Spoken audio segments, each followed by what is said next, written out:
Price Lord, மரியே வாழ்க. போன வீடியோவில் நம்ம உத்திரிக்க ஆன்மாக்களுக்கு ஜெபம் பண்ணணும், கண்டிப்பாக ஏன் பண்ணணுன்றதோடு முடித்தோம். இந்த தொடரில் இதை என்ன பார்க்க போகிறோம்னா, நம்ம அந்த நிலைக்கு வந்தவங்க உத்திரிக்க ஆன்மாக்களால் அவங்களுக்கு ஜெபம் வேணும்னு நம்மக்கிட்ட கேட்க முடியுமா, தெரிவிக்க முடியுமானா கண்டிப்பாக நம்மளுக்கு தெரிவிக்க முடியும், நம்மளால் புரிந்து கொள்ள முடியும். அதாவது எந்த வழியில் நம்ம ஜெபம் அவ்வளோ வல்லமையானதா, நம்ம சாதாரணப்பட்ட மனிதர்கள் இறந்து போன ஆன்மாக்களுக்காக ஜெபிக்கும்போது அது அவங்களுக்கு ஆறுதல் கொடுக்குமோ, அவங்களுக்கு மோட்சத்துக்கு கொண்டு செல்லுமோன்னு கேட்டால் கண்டிப்பாக கொண்டு செல்லும். அதில் முக்கிய பங்கு வகிக்கிறது திருப்பலி.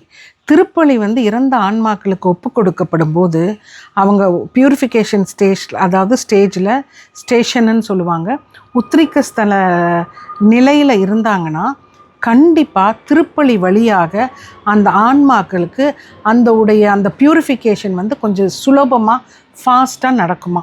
ஸோ அந்த ஆன்மாக்களுக்கு நம்ம ஜெபம் பண்ணணும், அந்த உத்திரிக்க ஆன்மாக்களாக இருக்கவங்களுக்கு நம்மளுடைய ஜெபம் தேவை அப்படின்னு எப்படி நம்ம தெரிஞ்சுக்கிறதுனா, நிறைய ஆன்மாக்கள் ஏதோ ஒரு வழியில் கனவுகள் வழியாகவோ இல்லை வேறு விஷன் மாதிரியோ எனக்காக ஜெபம் பண்ணுங்க அப்படின்னு சொல்லி நம்மளை நினைவுபடுத்துவாங்க. நிறைய வழிகளில் நினைவுபடுத்துவாங்க. ஏன்னா உத்திரிக்க ஸ்தலங்கிறது ஒரு பியூரிஃபிகேஷன் ஸ்டேட்டாக இருந்தாலும் ரொம்ப ரொம்ப கொடுமையாக இருக்குங்க. ரொம்ப அந்த நிலை முதல்ல என்னென்னா, ஆண்டரை விட்டு பிரிந்து இருக்கிறது, முகமுகமாய் தரிசிக்காமல் கடவுளை விட்டு தூரமாக இருக்கிறதே ஒரு பெரிய வழி தரும்.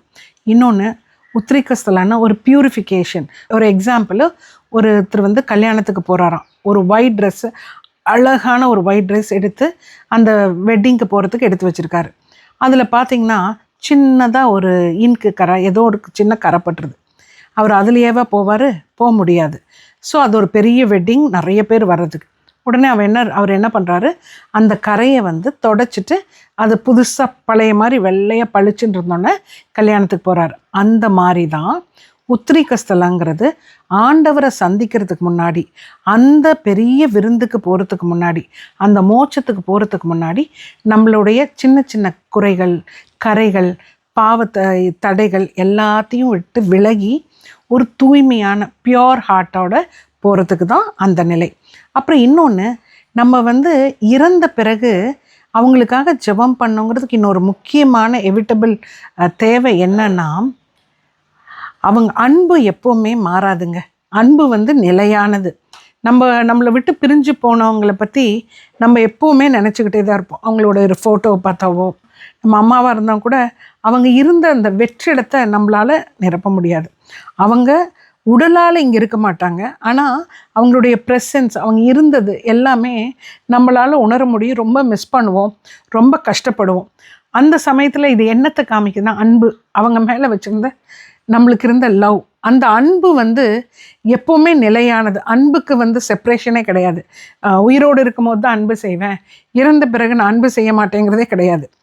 ஏன் இன்னும் நிறைய பேர் திருப்பலிகள் இறந்த ஆன்மாக்களுக்காக வைக்கிறோம் அப்படின்னா, ஒவ்வொரு தடவை அவங்களுடைய நினைவுகள் வரும்போதும் ஞாபகங்கள் வரும்போதும் நம்ம அவங்களுக்காக அவங்கள அன்பு செய்கிறோம் அப்படின்னு காமிக்கிறது தான் அந்த ஒரு இது.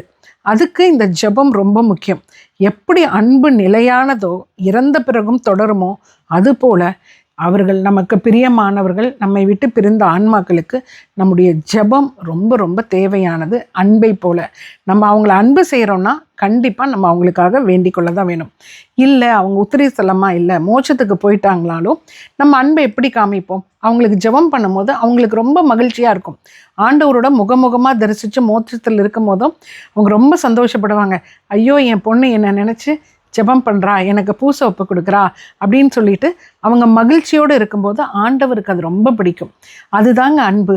எதையும் இறந்த பிறகும் எதையும் எதிர்பார்க்காமல் அவர்கள் மீது காட்டும் அன்பு தான் இந்த உத்திரிக்க ஸ்தலமோ இல்லை மோட்சத்திலேயோ இல்லை இறந்த ஆன்மாக்களுக்கு நம்ம ஒரு அன்பை காட்டும் விதம்.